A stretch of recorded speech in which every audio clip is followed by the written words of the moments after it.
Welcome to Down to Dunk. I'm your host, Andrew Schlecht. We're part of the Athletic Podcast Network. With me today, as always, on a beautiful Monday, it's my good friend, Michele Berra. Michele, what's up? Well, it's Monday. It's almost there. I mean, the season is starting tomorrow, I think. Yeah, opening night Um, tomorrow. yeah. So we made it. We made it through another summer. It's good to be back on the usual Monday schedule with you. So everything great. Next week we'll be in different time zones, so it will be a terrible mess. But hey, it's uh, it's the beginning of the season. We've gone through more than time zone or here or there is not going to kill us. It takes a lot. It takes a lot more than that to take us down. Yeah. So the Thunder play Thursday night in Denver. Should be very exciting. It's great because we'll be able to break it down on the Fry Pod together, but we have a couple more preview shows. And to help us preview, I contacted our good friends at R-Thunder. So shout out to everyone there who I asked for questions, and you guys delivered. There's a ton of questions, actually. There's 67 questions, and I don't think we can get through all of them, but we will do our best to fire through as many of these as possible. So let's start with this one from Jula405. The question is, we are getting a lot of championship hype right now. If someone from the future told you a fully healthy Thunder team did not hoist the Larry OB at the end of the season, what would you predict was their biggest issue? I mean, Larry B can be not in OKC for no real issues. That is the first thing that I want to say. I mean, they can lose the title this year. They can lose in the Western Conference Finals or the second round this season again for no particular issue. I mean, second round it's a bit different, but I think that one of the biggest issue that this team has is I think they lack a versatile forward in terms of positional size. I know that Chet Holmgren can be your four-man. I do need to see that. I mean, as last year we needed to see Chet as a center, and that works. I want to see him alongside a real center, and if that works, then check one of the issues. The second one that I want to point out is the lack of a true ball handler off the bench. I think that Caruso and Cason Wallace are capable ball handlers. They are not, I think, primary initiator on a good team. I think that if they stagger a lot, Shea and Dub, then that can be a way. I think Hartenstein can help, but they might need a little bit of punch in terms of shot creation off the bench. And finally, randomness. I mean, we've seen OKC being the best team by far in 3-point percentage last year, and against Dallas, they did not shot the ball particularly well. They shot horribly, especially the role players. The role players are still extremely young, except for Hart and Caruso. This team is very young, and variance is still something that can affect you at any given time during the regular season or the postseason. Mm-hmm. Yeah, I think that you kind of nailed all the right points there. I would also just say age and experience. Yeah. I think that's probably the other thing that would keep them from getting there. But I would probably say that it's going to be shooting variance is certainly going to be one of the big things, and then just lack of creation. If it's all like if Dub has a bad series or if Shea has a bad series, and it's really just on one of them. So yeah, it's to me it's those issues for sure that will keep them from hoisting the Larry O'Brien trophy. From brilliant_choice. How does the Hartenstein injury change your expectations for the Thunder's regular season record? What do you think our record will be in games that he misses? So we can kind of go through the schedule here in a second on that, but to be honest, it doesn't change all that much for me. I don't think that they were counting on him to be like the difference maker in wins and losses. I certainly think that he adds a lot, but I think they already improved before they added him. They had already improved a 57 win team by adding Caruso. Yeah. Yeah, and just the age of the team as well. A lot of times we talk about the age as like a bad thing, but in this case, I would say the age is like a good thing in that they are a year older than they were last year. And so I do think that like the experience that they have had is going to help them. So I think that the combination of those of adding Caruso, I think losing Giddy is like addition by subtraction in some areas, and then I just think like a year older, more continuity is also helpful. So I would say that it doesn't impact it all that much. Maybe a game, maybe two is Yeah. all that I would say. I think that suppose that he loses 20 games or so, which is I think on the pessimistic fraction. I think that they could have a 12, 13 out of 20 kind of wins instead of 14, 15. This is something that just as a ballpark number, I do think that what can change is the net rating of that team. I think that with Hartenstein, that the net rating of that team can be insane. Yeah. They would win probably easily with Hartenstein. There will be games where they will not win because of Hartenstein, but those are, I think, minor because they might win a few games more just because they have a free flowing, all outside kind of offense. Even if I think the Hartenstein correlates a lot with the quality of the 3-pointers. So I think 1-2 games, maybe 3, if you want to be really pessimistic about this team, which I don't know why we should be. Yeah. I mean, we're talking games that I think, and they could win or lose these games even with Hart there. I mean, yeah, talking about the Nuggets on opening night, certainly. Like, I don't think that he was like make or break against Chicago, Atlanta, San Antonio, Blazers, Clippers. Now, Orlando on the 4th at home, they're a big bruising team. Like, that's a team that you would want Hartenstein. So, like, maybe that's the one that it makes a difference. Yeah, sure. But I also think that they don't have a real post-up guy. I mean, Wendell Carter Jr., I watched some of Orlando's last game against the 76ers earlier this morning. Yeah, I mean, sure, it would help because it would help cracking that defense, I think. Defensively, I mean, I'm not sure. Also in that game, Jet Howard started the game 3 out of 3. So that was, hey, weird things happen in preseason. Yeah. All from the exact same spot. Yeah. Yeah. They play Denver again on November 6th. I think that's another game that matters. Houston on the 8th. I don't know how much he matters there. Golden State, which is one of the smallest teams in the league, on November 10th. Clippers again. New Orleans is an interesting one. I know they're definitely smaller, but I wonder if that was a team the Thunder could go bigger against. Phoenix only has one big. The Mavericks on the 17th. Boy, I just wish that he was playing there because I just really want to see what they look like with him because I think he adds a dimension that they really need against the Mavericks. Like, there's maybe another one. San Antonio again. Blazers again. Sacramento Kings. Yeah. I mean, perhaps Golden State, the Lakers on the 29th, perhaps. Rockets again. And then now we're in the territory of when he could come back, I think, because now we're into December. I think it's been about 6 weeks now. And so and they start December, Utah, Raptors, Pelicans, Magic, Heat.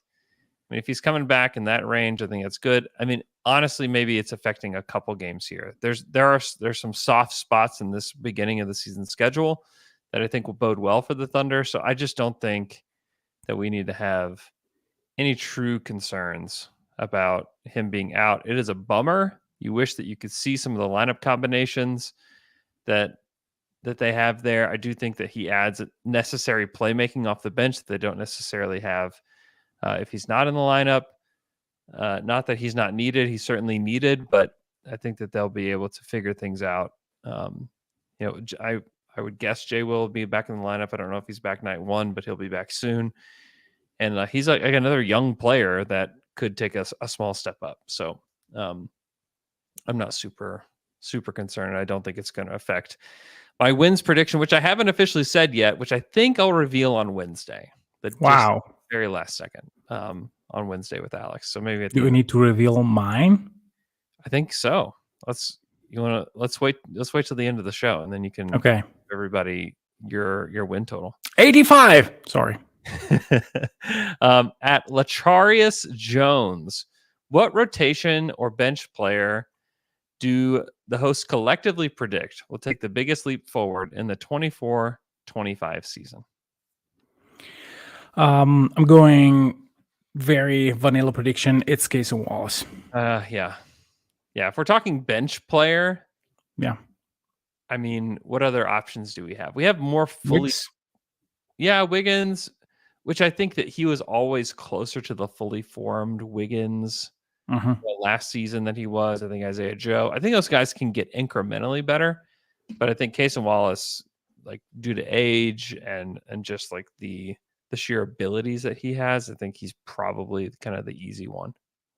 Yeah, and also, I mean, there were moments. I know that nobody should take preseason too seriously, but there were moments where he and Caruso were just toying with the opponent's offense. They were just, hey, let's get some steals here, and they were just creating those.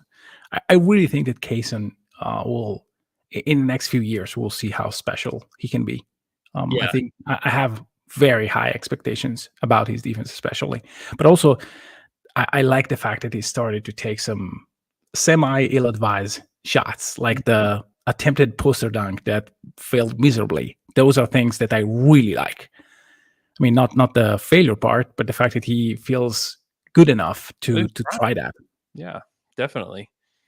Yeah, I think that's the answer. At Spidey Poke 92, do you think Sam Presti could fix the OSU and or OU football teams from a GM standpoint? See you on the 8th. Speaking of the 8th, you should join us at Down to Dunk Night on November the 8th against the Houston Rockets. Tickets are available. Still, we're like, I think we're on the edge of anybody being able to actually go on the court with us, but you should get tickets anyways. You can find that link at the top of our Twitter page. Could he fix OU or OSU? No, they're unfixable. Next one, big_black_coffee. He's just throwing some Jimmys in here. He's giving you a Jimmy. Let me see if I can predict. I don't think this is the right button. Hold on. With Jimmy, I would. Oh, there we go. Jimmy, just giving you a little Jimmy there from big_black_coffee. Presti is always active at the trade deadline. As we look forward to the season, what kind of move is the most likely to happen? Something similar to last season, some sort of pick management trade where they punt a pick further out, some sort of swing on a win now vet. What do you think they'll be looking for in Presti? And I'm going to let Michele kind of go on this one for a second. I got to call my wife. Shout out to my wife who got a job and is working at my kid's school now. She's a pre-K teacher. Wow. At my kid's school. So shout out to Amy. Very excited. I'm going to call her while she's on her break here in the middle of the pod. So Michele, you go on this trade question. Yeah, I mean, I think that the most boring answer is they will just analyze and hopefully put the roster and the salary situation in a little bit more of a neat situation. I think that what they did last year was just the A+ move for Presti, which was basically giving away a few guys and just clearing space for next year's trade.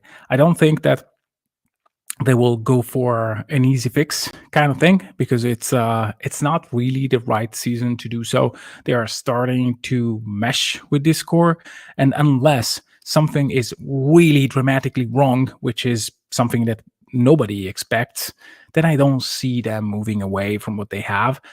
If they have something on the margin that helps, like, for example, trying to take Usman Jang, maybe J. Will, and maybe a rotation player that is not really a key piece, like Kenrich Williams, they put together all these salaries and create a 7 to 10 millions kind of spot, and they get in a player that is maybe expiring or that is easily retained next season. I think that this is something that they could go to in the trade deadline. I think that is a thing that I would support. Going all out for someone, it's It's a risk, of course, and we need to see who is available. I mean, of course, is if a team like Milwaukee is 15 and 30 or something like that, and like Lillard, Bucks fans. yeah. Just to it won't happen. But if someone like Giannis says, "Hey, I freaking love what is happening in OKC. I want to go there. I'm enough for this." Then of course you make that happen.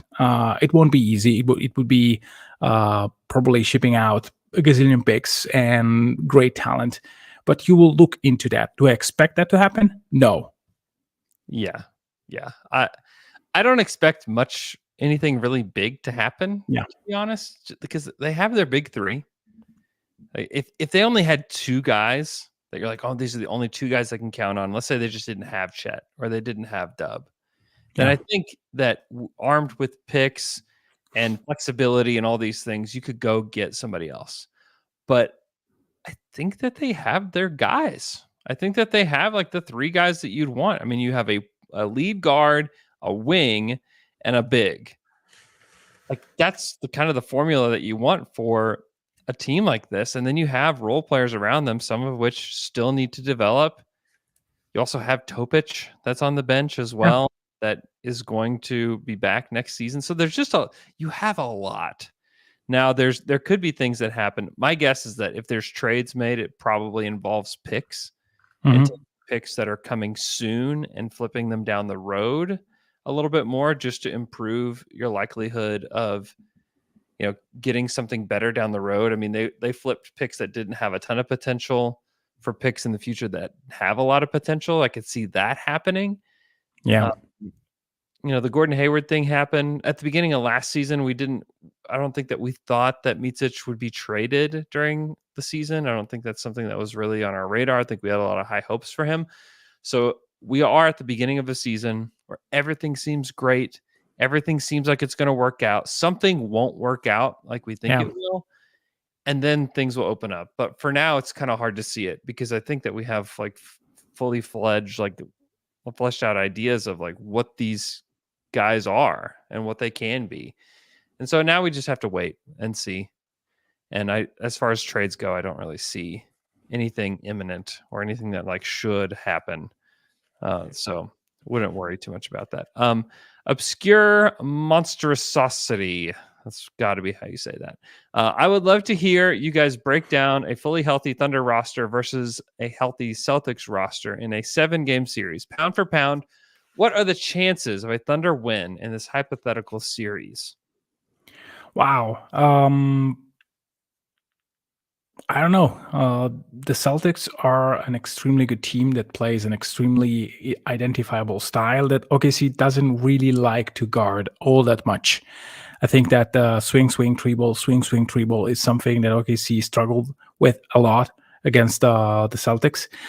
And so having really a 5-out team, I think that they will be able to hold them one-on-one. I mean, I think that OKC has plenty of defenders that meets what the Celtics do. I think they can go, for example, Cason Wallace and Derek White, Caruso on Holiday, Dub or J-Dub or Shea on Holiday, Dub on Tatum, Dort on Brown, and Chet on whoever stays there. If they have both bigs, then it's clear what they can do. So pound for pound defensively, they are there. I don't know if OKC is really tuned or was really tuned last season to guard that type of offense. I think that they can be extremely effective against that type of defense because, I mean, OKC has a great number of guys that can beat one-on-one the Boston players, even if they have Holiday and Derek White. I think that White is a very good defender, not one that can really stop Shea. And so you can just put Holiday on one between Shea and Dub. So I think that they can have, both teams have an advantage offensively against the other. This is how I would put it. And I mean, today the Celtics did it. They did it in a quite convincing way. So I do think that they have an edge. How big? We'll see. For now, I would say big enough. Yeah. I think the coaching matchup is quite interesting between the two of these guys. Mhm. I think that Joe Mazzulla and Mark are kind of cut from the same cloth. I don't know if they're cut from the same cloth in their quotes. I don't know if you saw this quote from, I think maybe it was from today, where somebody asked Joe Mazzulla what kind of pressure they have. And his answer was 0, no pressure. We're all going to be dead soon. And it all doesn't really matter, which is so Joe Mazzulla. It's so funny. But really, what is the pressure on the Celtics? They don't have to repeat. Yeah, I mean, like the teams, like if you like were looking at the teams that had the most pressure, I would not put the Celtics as one of those teams. They did awesomely last year. They won like in a very convincing way. Yeah. So they sure can repeat. Yeah. But do they have the pressure? Did they do something like going super duper all in to win again? No, they are doing things the right way. And if it comes, it comes. If not, they will have another chance the year after because the roster allows for it. Mm-hmm. Yeah, I think the Thunder, this version of the Thunder, I'm just so excited to see them. And I think that they do match up quite well. One, I think the Thunder would have the best player in the series. I think Shea is the best player on the court. I think that totally matters. I believe in the big man rotation of the Thunder a little bit more too, just because of Al Horford's age. If I'm comparing like Hartenstein to Horford, I would just rather have Hartenstein just because of the age factor. The Thunder played them twice last year, and in one game, both Shea and Dub didn't play. They started Giddey, Wiggins, Dort, Casey Wallace, and Chet. Was the starting lineup. Gordon Hayward played 18 minutes and 19 seconds in the game. I mean, like that tells you all. And then they played them and beat them at home on January 2nd in like one of the best games of the season, like one of the more fun games that happened in Oklahoma City last year. And if you remember the shot to seal the game, and this is like another reason why I really believe in this Thunder team, is it was a shot by J-Dub. It was a guard-to-guard screen where Shea is screening for Dub, and Dub steps up and hits a little midi, and like that's what sealed the game. And so like it's those moments that I believe in them. Now, Giddey had a great game that night. Giddey had 23, 8, and 6, hit 4 of 7 from 3. So had a little bit of, I rewatched that game not long ago, just to have it in my eyes and my brain. And Giddey was one thing. Yeah. And also Vava Micic was there, like organizing the second unit quite effectively. Yeah, he had 5 assists in that game. It's a 0 turnovers. I mean, there was some wackiness within that game. So it's, how dare you call Micic a wackiness? But anyhow, I mean, compared to like how it's going to be this season. Yeah. So I think that there's I think that it's interesting. Okay. Let's see. What other questions do we have? We have a ton. So just bear with us. Red, this is either Redangs or Red Angs. I don't know. Ask, you can turn one player from the roster into a 6'11" backup big, but at the cost of 5% from 3 and 10% from the free throw line. Who do you pick on the roster to be a 6'11" backup big? Oh, that's quite easy. I will just put Wiggs. That's the answer, right? I think there is a right and wrong answer to this. I think it's Wiggs because one, he's got like crazy high percentages. Yeah. Which helps. And then if Aaron Wiggins was 6'11", oh my God. Wouldn't that be the greatest thing ever? Yeah, and I picked Wiggins and not Isaiah Joe or Cason Wallace. Cason may be also a good answer. But Wiggs looked like a guy that with 6'11", his basketball, the way in which he plays basketball remains the same. Yeah. But just being 6'11", which would be a very, very, very good version of Tobias Harris, for example. Oh, stop it. Don't you dare say those words. I mean, no. I mean, I fully respect Tobias Harris as a basketball player. I think that he was miscast as a third option on a very good team. If you had like a team where Tobias could just take good shots and just not be a feature guy who's paid $40 million, I think that we would have like a very, very different opinion on him. There are games where you could really see him. There are games where you really don't see him too. because he's not a third guy. Yeah, I don't know. Don't not. I don't.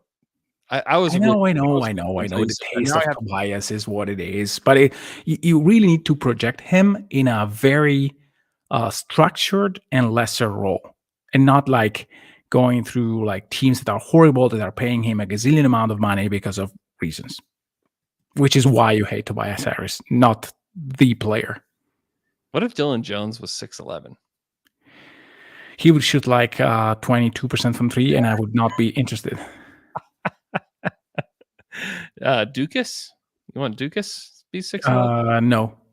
I think Casey Wallace is probably the only other answer. If I could guarantee, because Isaiah just doesn't look like. I don't want like Steve Novak. No. It would probably take like his ability to move away. Yeah. So give me like a hyper aggressive 6'11" player that shoots 37% from three.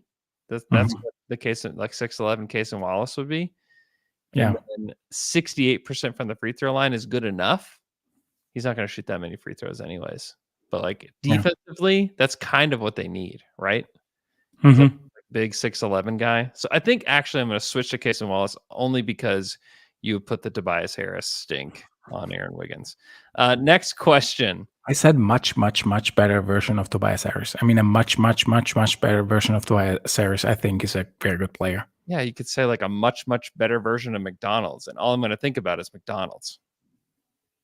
No, I think like a burger that is really, crunchy on the outside. Crunch. Like, not just softy and like that basically melts under your fingers. No, you can a much, much, much better version of McDonald's is actually a thing. Oh, see, we must just be wired differently, I guess. Yeah. Go_dogs_23 says, "What's the plan for Oos? The pressing question." He says he shows flashes of greatness and also mind-boggling What? in the preseason. I'm just reading the question. He is the exact same as Poku, just with more success in the G League. If we thought he was close to being a full-time NBA player, we wouldn't have signed Kreese because Jang would have backed up Chet until all of the guys came back. How soon do we admit that he is absolutely will not develop here and send him out? I don't think he's done as a player, but I know for sure after the preseason that he is done as a Thunder. I mean, we don't know that he's done, but it's going to be really tough for him to make it, I would say. I think like right now, the Thunder are a moving train that Oos is trying to hop on. And I think that he is still trying. He had some nice moments in the preseason, honestly. Yes, there were some brutal moments as far as the turnovers go, and then him just kind of disappearing at times. But he also had some nice moments. He doesn't have to fill a very big role for this team. He still has time to develop. But I think that the longer this goes, the harder it is for him to hop on this moving train. Because the truth about it is, like, it was hard for him last season, and the Thunder were really good then. This Thunder team is going to keep getting better. And by the way, they're better this year than they were last year. And so I think unless he starts to improve at a rapid rate, it's going to be tough for him to actually crack the rotation. I just think that it's too soon to call it. We don't see everything. In fact, we see very little of what his progress is. And so it's hard for me to just step out here and say, like, I know what's going to happen. Would I be surprised if he was on the Thunder after his rookie scale deal? Yes, I would be very surprised. Yeah. But I have enough imagination to realize that I don't know everything and that possibly something happens between, in the next 6 months that, helps his game. Are you running for mayor next time around? Are you going into politics? This was a really politically approved answer on Oos. I like some of the stuff that Oos did in the preseason. I do too. The point is, I don't think that those stuff really matter if he cannot put the energy just defensively. I mean, he will not run a fast break point, and I don't particularly care about. Losing one possession a game, or two. That is not the issue. The issue is, hey, can you really be with your mind and your energy there defensively the Mhm. 5 or 6 minutes that you're playing the game. This is your time. It's Oos time. You need to make the most of it. You cannot take a possession off defensively. Offensively, you might just stand there and wait for the ball and jack up threes. That would be good enough. Like cut sometimes, take a three sometimes. If you want to take a pull up, nice. I like how the shot looks. The point to me is, can you be effective, energizing enough defensively? Because I think that he has fundamentals. I mean, when we scouted him, I think that the thing that we liked the most was the way in which he played defense, not offense. On offense, he was just miscast in the NBL. Defensively, I think that he had stuff, and those basically disappeared. And if those are not there, then I really struggle to see him making it through the year. Yeah. I mean, I think that I lean like 70-30 to him just like not being a part of this team, but I will leave open the 30% from the make, just because he is one very unusual size for a wing. Yeah. And unusual like skill level.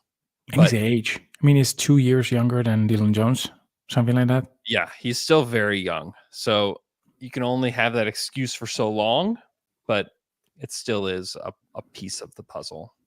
Yeah. For Oos. Next question comes from Gumby Ring. Gumby Ring wants to know, Thunder player that wins the Sixth Man of the Year. A Thunder player wins the Sixth Man of the Year. Who is it? I think it's Hartenstein. I think Hartenstein will not be eligible. You've been saying this. You said this the other day. You snuck this into a Thunder After Dark. There, you think that he is the starter. I do think that, and I will hold on until it comes back. Until you just hang on to it till December. Hang on to that thought. Hold that thought. Yeah, I think it makes sense. I really like the idea of starting with both, finishing with Shea and Chet, and then having a Dub, Caruso, Hartenstein led second unit that starts from in the second quarter. That is something that I really like, really like. And you cannot do that. I know that Hartenstein and Shea have very good chemistry, but I think it's a little bit harder if you do it that way. And I really think that Dub needs a bit more of ball handling with him, because I really want to see him shooting a lot of threes, and Hartenstein allows for that. So six man, I don't think that for that reason, I don't think that OKC will have one. But if so, it's going to be Aaron Wiggins or Caruso, probably Caruso.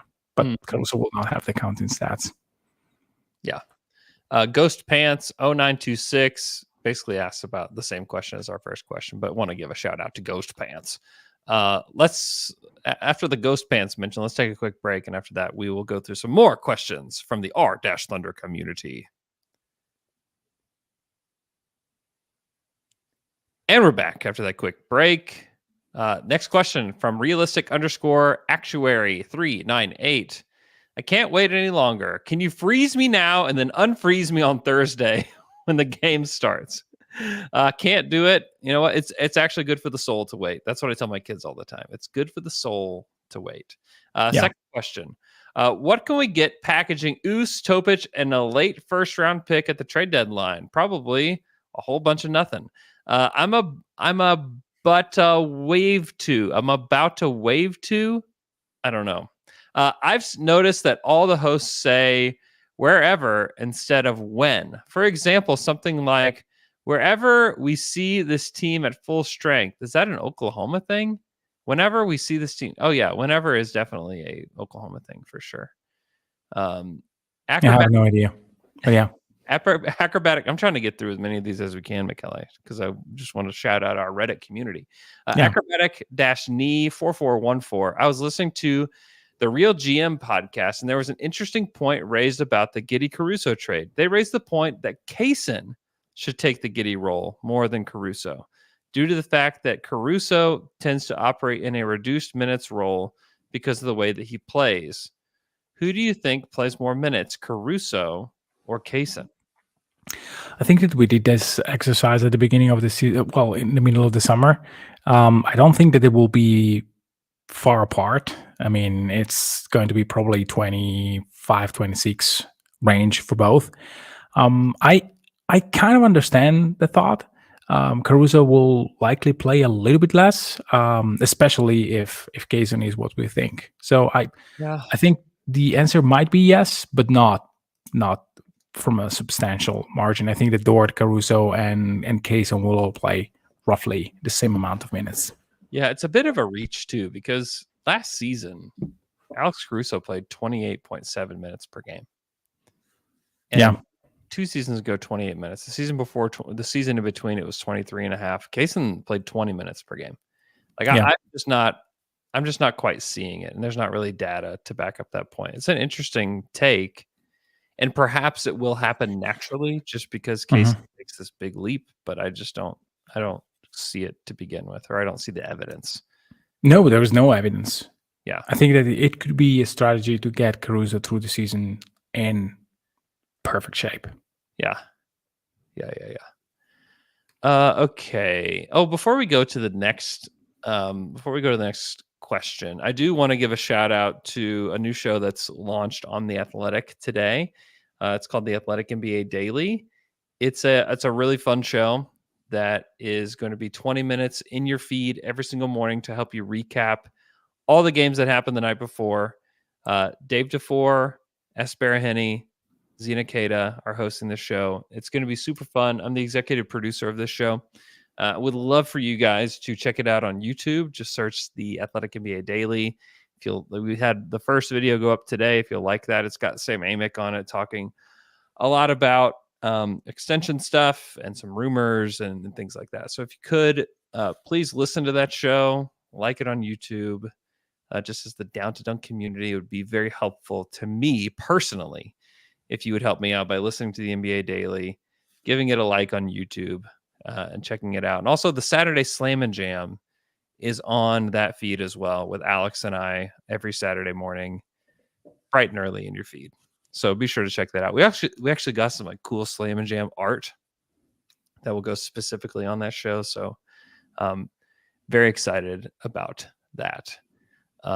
Also, like, shout out to the new cameras. Shout out to The Athletic for lighting and cameras and all of that. Got my aunt in the chat. Shout out to my aunt Cindy in the chat. She says cool cameras. Thanks for watching, Aunt Cindy. Matt Noonan says, when does Andrew sleep? Never. Easy peasy. I find time. I find time here and there. Very, very grateful for this opportunity, and more to come at The Athletic on the audio side. But for now, just please go check out The Athletic NBA Daily. It would be a huge, huge help to me personally. Okay. From TPF Recoil wants to know, with the temporary absence of both iHeart and J Will, it is likely that we will see some opportunity minutes come from some of the younger pieces like Oos, AJ, and Dylan Jones. Do you believe any of these three, or perhaps someone else, will make a significant argument for a permanent spot, large or small, in the rotation come the time for the backup bigs to return? The answer is no, mainly because I think that J Will be ready from day one. So, I mean, it's not a source. It's not nothing. It's just yesterday, I think, Dagnold after the practice said that they are doing a little bit more every day. So I think that there will not be time for Dylan Jones, Jang, or AJ to really get after those spots. Yeah, I tend to agree. I think if anybody, it's Dylan Jones, just because of his versatility and like his he'll play some general size. Yeah, he'll play. Now, will we get to April and he's playing? I find it hard to believe. I think that would be awesome. It would mean very good things about Dylan, which I would not, again, like similar to the Oos thing. Like, am I saying like 100% sure this is not happening? I'm not saying 100% sure this is not happening, but it's probably like 70-30 or 80-20 that it's not happening. Yeah, more likely than not. At Olmex Temple Guard, shout out to Legends of the Hidden Temple. One time I threw up watching that show and thought that the show made me sick. I was convinced of that when I was watching it when I was a kid. The question is, the WNBA Finals was pretty epic. Who's your favorite WNBA team and player? Did you happen to catch any of that? No, zero. I don't even know if I can internationally, which is a bummer. Oh yeah, the game was unbelievable. The game was unbelievable. I don't really have a favorite player or team. Like I've watched some. I don't want to sit here and like lie to you that I've watched a ton of WNBA, but I did watch the finals and it was super fun. Like it was just a super fun series, and it went down to the wire and in controversial fashion too. Which as a viewer I thought was really fun, and I'm sure if you're a Lynx fan, you are super miffed and super peeved today. Yeah. But it was a very, very fun series. The Dash Boz, what's the coolest experience that you've had covering the Thunder? What are the highs and lows of the job? Boy, it's the amount of like cool things and like highs are just out the wazoo. Getting to be around the players, like getting to talk to NBA players and people around the league is always like a high for me. Like it's just, it's a blast. The friends I've made along the way, honestly, like there's so many like great people that cover the league, that I work with at the Athletic and, in and around the Thunder.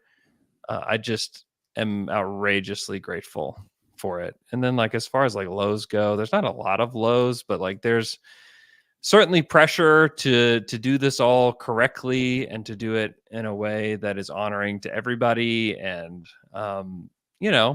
with any job, there's pressures, Yeah. So like that is not this, just because this is a fun job doesn't mean that it's exempt from that. But however, like it's all incredible. And a lot of like the big highs for me is like when I get to share it with my kids, like going to NBA Summer League and like taking my family with me. I got to take my kids to game 1 of the Pelican series and like just getting to share those moments with them as like they develop a love for the NBA is just something that I really treasure. So there's a lot, and a lot of it is either stuff with my kids or just like having like human interactions with some of the players, is certainly something that I really value. So Yeah, I'm not covering. But for me, let's start with the lows. I mean, it's sometimes the regular season is tough. Like getting up every single day at 5:30 when there is a game and watch it, no matter about the quality of it. Watching every single one of the 82 during the tanking seasons, that required a lot. Why do I continue doing so? Because the highs are great. I mean, the passion that you can put into a microphone, discussing, talking, and not just the shows, which are fantastic, but also like chat for 15 minutes with Andrew before the pod or after, and with all the other guys. I mean, this is what makes the job fantastic. Like the ability to talk about the sport that you love with people that you actually like, and just imagining what is going to happen in the future. You will not get everything, but when you get a good evaluation, when you get a very wrong evaluation, and you are able to learn from that, that is what makes me doing it again and again. And it's and again, my kids are not the Andrew's kids' age, but they are starting to say, "Hey, can we watch? Can you just wait for us in the fourth quarter so that we can watch it with you?" And these are just nice moments. That's so awesome. Yeah, it's I feel outrageously blessed to be able to do it and thankful for everyone's support in that. At Nave_impact_6872, do you guys think that Wiggins has been underutilized? If so, with this deep roster, how do you expect him to be used where he can potentially shine? I think it's possible that he's been underutilized. I think that he could have a bigger role, but I don't think that it's like so much bigger. Like I don't think that you could give this guy, 12 to 15 shots a game or something like that. I think he's actually in a great role for himself, and I think has done very well. I don't know if he could be a guy that takes on a ton of possessions, but I could be wrong. You're saying he cannot be Tobias Harris? I don't think he's going to be 6'11" Tobias Harris. Let's just say that. No, I completely agree. I mean, I do think that he's properly used. There have been games where he increased the number of minutes, and not always production follows, which it's fine. It's not easy to increase the usage, increase the minutes, and increase the production. It may be in the future, and if so, then yes, he will have to stay on the court a little bit more. But today, I don't think that there is an uptick in production when he sees an uptick in minutes. Similar with Isaiah Joe, there are games where you clearly see that he has it, and then you feed him. There are games where, I mean, it's not the case. It's really hard to be a consistent, high level, high usage, high volume shooter with quality, and I mean, also with a constant level of good production. Mm-hmm. Yeah, my guess is that like he's in a perfect role for him. Yeah, right? And that's okay. Kiwi Can't Reddit asked another trade question that we've kind of gone through already. Spikiest wants to know with a fully healthy lineup, Jay Will, Oos, or Dylan Jones, who gets the most minutes out of those three? I'll say Jay Will. Disagree? Yeah. Okay. Nope. Safety committee wants to know. He says, I'm safety committee and I'm down to dunk. He says, it looks as though Shea is hiding a smile after each made three. I'm hoping he's excited knowing the impact of his offseason adjustments will be extremely important to achieving personal and team goals. How many three-point attempts per game do you think he takes this season? Can he get to 50, 40, 90 this year? And can he win the MVP if Luka averages a triple-double? And most importantly, when is the new intro coming? Is Nikola Airbud Topic on it? I will say that Topic will be on it. Yes. Wow. He does not say Airbud only because I wanted to be very respectful of this young man, and I don't have a good enough relationship with him to ask him to say Airbud. Number two, the intro, I'm hoping to have it by Friday. Have it done by Friday is my goal. So like with the new season comes the new intro. As far as Shea's 3-point shooting, what do you think, Michele? 5.4. Ooh, I like that number. That's a good number. Yeah. That in fact would have led the Thunder in 3-point attempts last season. I really hope I'm right. Me too. I think that it will be the opposite. Like it's more likely it's 4.5. He took 5 2 seasons ago and shot 30%. That was coming off of shooting 4.9 per game and shooting 41.8%. And it was only in 35 games, though, in the 2021 season. Yeah. So I'll bet it's 5.2. I mean, he's at 3.6 and on average if he just takes 1.5 more per game. Like, is that so impossible? No, it should be the way. Yeah, I agree. 50, 40, 90 is possible. I wouldn't bet on it. I think he'll hit 50. The 90 is might be the one that I worry about the most for Shea, who shot. Well, also the 40. That's not a given on that volume. 40 is not a given for sure. The 90 is going to be a tough one though, because he shoots a lot of them. He was down to 87% last year. 90 is tough. Horrible. 87. How? That's a shame. That's embarrassing. Just embarrassing. Yeah.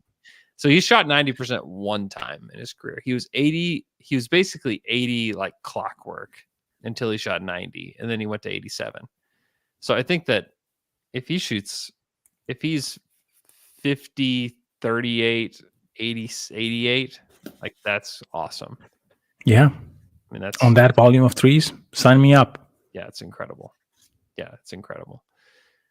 Next question. Oh, and can he win the MVP if Luka averages a triple double? I think so. As long as the Thunder finish with like a lot more wins than the Mavericks, I think that is possible. New user 1019. What would shock you more if the Thunder don't win the championship in the next 7 years, or that Sam Presti has all along been the anonymous NBA GM executive sharing his opinion about other teams or players? I would definitely be more surprised if they don't win the title. Yeah, I mean, sure, it would be quite surprising. I'm not sure that Presti has time to really do the anonymous thing, though. So, yeah, I would be surprised about both. Quite surprised about both. Yeah, because I mean that would be actually putting time and doing something that I'm not sure how much he believes in. Yeah, I just don't know the answer. From what he says. Just straight up don't know the answer to that. Yeah. So, I don't know. Mamba Mentality 8-24. No question. Just want to mention that I love the vibes of the L Man. So shout out to the L Man. Crispy Toast Yum wants to know, what would you think is the ultimate hope or plan for Kaysen? Is he a 3-and-D guy, the ultimate hope, or do you think that he'll be able to transition more into an on-ball creator, more akin to his role in college? Related, do you see him taking the leap this season? Ultimate hope is that he's more than a 3-and-D guy. Ultimate hope is that he can take on some of the playmaking duties, that he can become a better player all around, that he can be like a smaller version of J-Dub out there. Like that's like the ultimate hope and plan for him.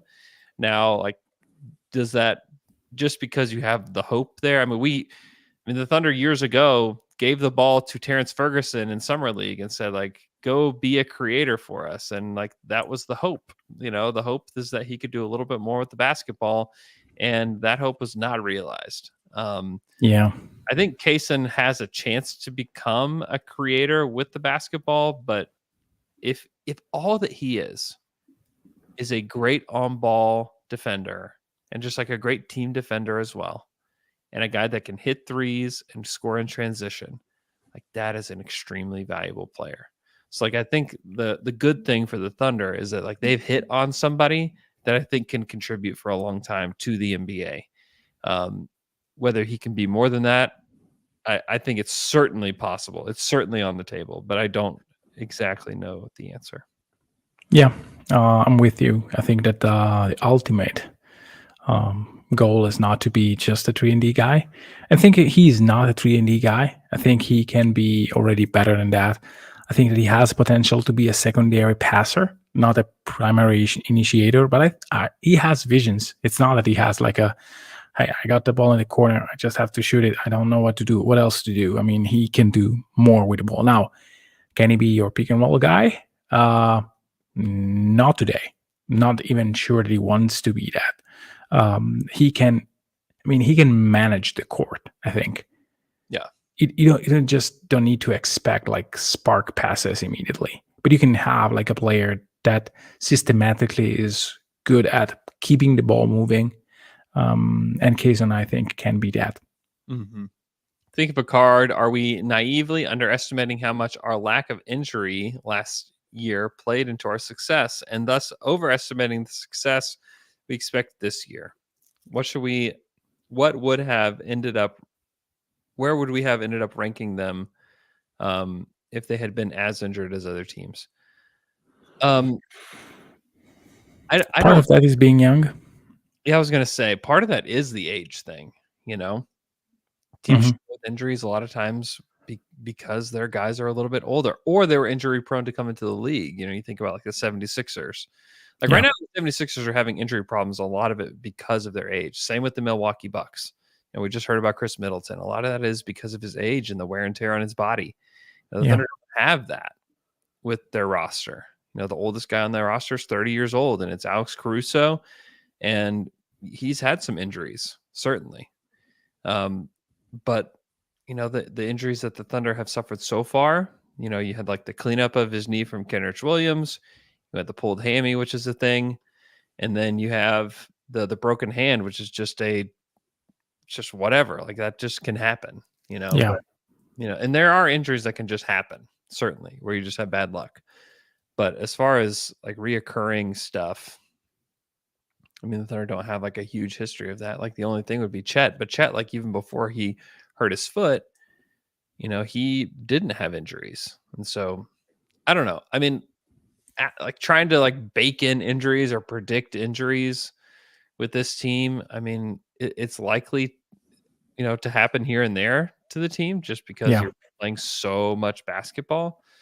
But I don't know. I mean, I can't just bake that in. I mean, with the Nuggets, do you bake that in with them? Like with the Celtics, they're already losing Porzingis. Do you bake in more injuries with them? Like, I don't. It's also it's also really dependent on who is the guy who gets downtime. Totally. So it's about also the margin of victory, which correlates with winning, sure. So 57 is probably on the high side of what OKC could do last year. We may have predicted a little bit less, maybe 53, 52, 54. Doesn't change really the equation of what the season was for the Thunder. It was like a top 4 record. They ended up being the first seed, and that's great. Yeah. I think the next season we would probably predict something around 57, 58, counting like injuries. If we think about them fully healthy, then we will probably go over that. So I really think that it's like, I don't know what is the over under actually. I think it's 57.5. Yeah, right? 56 or 57 and a half. Yeah, that is the number that probably takes in a little bit of injury unluck, and also the West being very tough. So if you, it's not really changing a lot. Yeah. Of course, if Shea end up, they both go down, then it's probably going to be 40, if not less, season, depending on how much they miss. Yeah. Okay, next question from Exploding Soil. They want to know, who is the biggest threat to the Thunder in the next 5 years as young players develop and older players regress? Is it Dallas, Minnesota, Denver? I probably lean toward Minnesota and Denver as like the bigger threats to the Thunder over the course of the next 5 years rather than Dallas. What about you? Not a fan of Alpi? Alpi. No, no. He's good, but Yeah, he's good. I don't have a strong feeling about the Rockets as of yet. Among those teams, I think that the T-Wolves have a great player in Edwards. I think that their transition from Gobert and what is after Gobert, it's going to be a tough one. Other teams, clearly the Spurs, I think that they are going to be good. Not sure how quickly they can get there. I don't think it's this year or next. It's probably going to take a little bit more. And what else? Denver, I don't know. I think that Jokic can really retire at any point in time, tomorrow or in 5 years. So and Murray, Murray is a big question. If Murray is the one that we saw at the Olympics, then it's a no-go. They really have to make a move. So I don't know. It's tricky. Mavs, I really like. Yeah, I really like. They would be a real pain every single playoffs. During the regular season, I don't know. It depends on how much Luka wants to be healthy and in shape. But that team has really high level fundamentals with 3-4 players. So, yeah. Part of the question is, over the course of the next 5 years, like, how long is Kyrie at like a high level, and how long does Kyrie like keep this all together? Like, I think some of this that we think about the Mavs like assumes that Kyrie is just like going to be normal for the next 5 years and is going to be healthy and is going to be fine. He's 32 now. Is he a player that plays at a high level when he's 34, 35, 36? Like, I don't know the answer to that. So like, that's certainly something to think about when it comes to Kyrie Irving, because he's a huge part of what they do. Sure. Kyrie Irving averaged 25, 5, and 5 last year. Oh, my bold take for J-Dub. Yeah. 25, 5, and 5 with over a steal per game, 7 attempts from 3 at 41%. This was a great player, player last season. And how much longer does he have at that level, I think, is a huge question for the Mavericks. I think he's going to be fine this year, but like, can he keep all of this up? Like, I think is certainly a question. He's had a very strange career in a lot of ways, and he's a smaller guard. at 6'2", some of the smaller guards, like sometimes it can go pretty fast for them. Yeah. And so I don't know. To me, he's kind of a wild card. And then if you don't have Kyrie, or if you have a diminished version of Kyrie, then like who's the number 2 guy in Dallas? I think it really, really, really matters. So I just think the Thunder are just a lot better set up to take on the future than the Mavericks are overall. Let's see. Spiritual-ear 6875. Is this the finals year, or is that run still a season or 2 away? I think it's certainly on the table, but I wouldn't limit it to one season. That's the beauty of what they built. Yeah. That's what they want to do is to be able to have multiple finals runs if possible, and then for them to have I think that this year, yes, I think that's on the table. Next year, yes. The year after that, yes. The year after that, yes. That's the plan. That's the point. So let's see what else. A lot of Case and Wallace questions, a lot of iHeart questions. Truck Thunders 0-0, not counting the two-way players or the rookies. Who's the worst player on this team? I mean, it's probably Oos. Yeah. Chives 15. Do you think OKC's best 5-man lineup this season will include Chet as the lone big and Hartenstein as the lone big, or with both of them playing together? Oh, that's interesting. Do I need to take one of the 3 options? Take whatever one you'd like. I don't mean this as something against Chet, but I do think that if I'm wrong and Hartenstein does not start, then the best unit that the Thunder will put on the court will be something like Shea, Kayson, Caruso, Joe, and Hartenstein. Interesting. That lineup will not play much. It will play some. It will be something like plus 18 net rating. Yeah, I could see that, or I could see Isaiah Joe has been like a plus minus like demon. I think that he can, if you like throw in Isaiah Joe if it's like Isaiah Joe for Dort and keep Caruso in there, like then you just like the shooting is out the wazoo and your defense is still good. And like Shea just gets to like go to the bucket whenever he wants. I think there's something there with that one. But yeah. Next question from that guy says, Andrew, love the pod, not basketball related. I heard you play guitar and was curious what your go-to guitar is currently.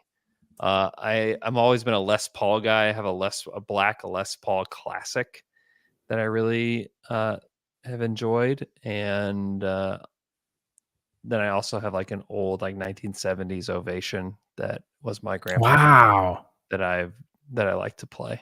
So, the one that you can plug electrically, or just that one's just an acoustic only. Wow. So, it was my dream guitar when I was young. Oh, really? Yeah. It's a cool guitar. It's a really cool guitar. That's probably, I mean, I play that the most just because, like, one, I don't play as often as I'd like to. And so it's just easier to grab an acoustic guitar. So, yeah, I used to play. I don't play. I got my first guitar when I was 10. It was an Ibanez. I think it's a Spanish brand, whatever. Yeah. Sounds Spanish. Yeah, Ibanez, I think is how I would say it growing up. But I don't know if I remember.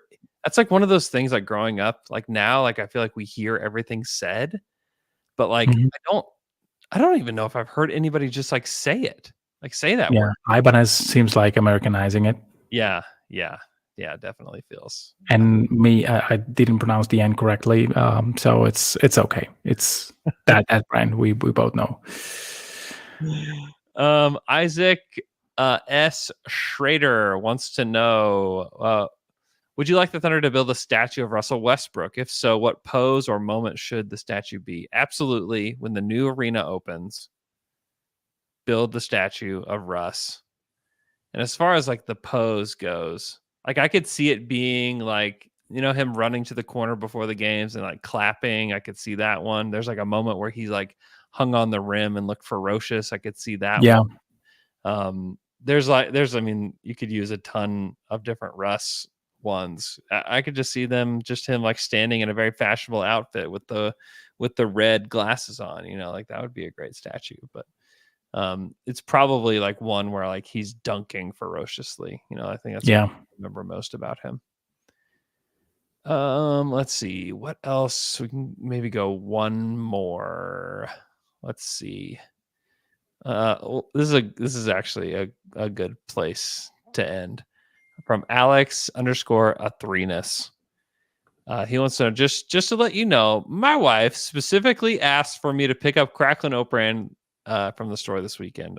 That's very good. It's a very good cereal. The question is chili a soup? Oh, this is an old question. It's an old question. I feel like around this time of year we talk about chili every time. This for like 14 years or whatever. If you say that in Italy or I think anywhere in Europe, you would be killing the spot. Yeah, that is not a soup. I agree. It's not a soup. Yeah, I agree. Soup is something that has very little stuff that you can chew. It should be more broth than chewy stuff. Yeah, like chili is not that. Chili is mostly meat and beans with some tomato all over it. Yeah. Yes, you boil it. Yes, you have it in a pot. Yes, but it's not a soup.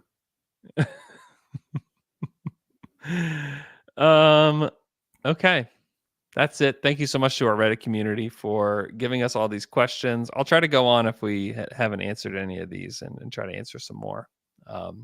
But I do appreciate all the questions. We got through as many as possible. I don't know how many we did, but I feel like we did a lot. So I hope everybody's doing great. Thunder season starts this week. NBA is back.